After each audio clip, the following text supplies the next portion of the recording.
निश्चित रूप से यहाँ आपकी प्रेरणादायक गुजराती कहानी दो दो दो दो दो का अंग्रेजी संस्करण है, जिसका शीर्षक है the power of a pen, the power of a pen. एक प्रेरणादायक कहानी। एक छोटे से गांव में जीतेश नाम का एक लड़का रहता था।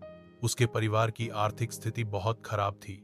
उसके पिता मजदूरी करके घर का पालन पोषण करते थे और उसकी मां अक्सर बीमार रहती थी।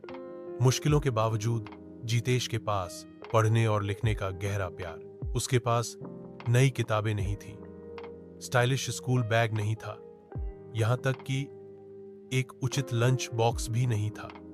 लेकिन उसके पास एक पुरानी कलम थी, उसके चाचा का उपहार। हर दिन जितेश उस कलम से लिखता था, सादे कागज पर पेन।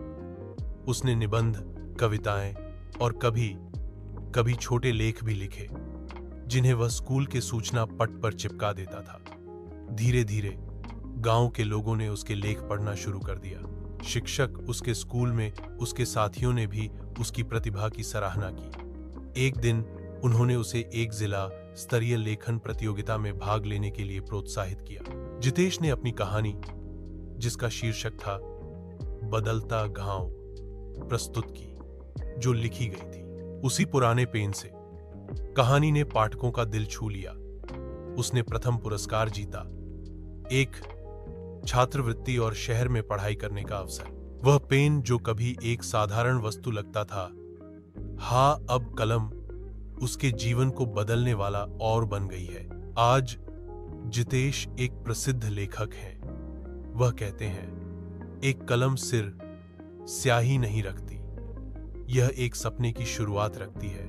क्या आप यह कहानी पसंद करेंगे? क्या अधिक औपचारिक या बच्चों के अनुकूल स्वर में स्कूल के उद्देश्यों के लिए? मैं आवश्यकतानुसार इसे समायोजित कर सकता हूं। बेशक, आपकी प्रेरक गुजराती कहानी, जिसका शीर्षक है पेन की शक्ति। एक प्रेरणादायक कहानी। एक छोटे से गांव में जितेश नाम का एक लड़का रहता था। उसके परिवार की आर्थिक स्थिति बहुत खराब थी। उसके पिता घर चलाने के लिए मजदूरी करते थे और उसकी मां अक्सर बीमार रहती थी। कठिनाइयों के बावजूद जितेश को पढ़ने और लिखने का बहुत शौक था। उसके पास कोई नई किताबें नहीं थीं, कोई स्टाइलिश स्कूल बैग नहीं था, यहां तक कि एक उचित लंच बॉक्स भी नहीं था। लेकिन उसके पास एक पुराना पेन था, जो उसके चाचा ने उसे उपहार में दिया था। हर दिन जितेश उस पेन से सादे कागज पर लिखता था। वह निबंध, कविताएं और कभी छोटे छोटे लेख भी लिखता था, जिन्हें वह स्कूल में नोटिस बोर्ड पर चिपका देता था। धीरे धीरे गांव के लोग उसकी रचनाएं पढ़ने लगे। उसके स्कूल के शिक्षकों ने भी उसकी प्रतिभा की सराहना की। एक दिन उन्होंने उसे जिला स्तरीय लेखन प्रतियोगिता में भाग लेने के लिए प्रोत्साहित किया।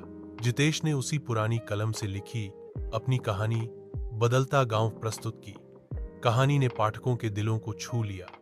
उसे प्रथम पुरस्कार मिला, छात्रवृत्ति और शहर में पढ़ने का अवसर। वह कलम, जो कभी एक साधारण वस्तु की तरह लगती थी, अब वह उपकरण बन गई थी, जिसने उसकी जिंदगी बदल दी।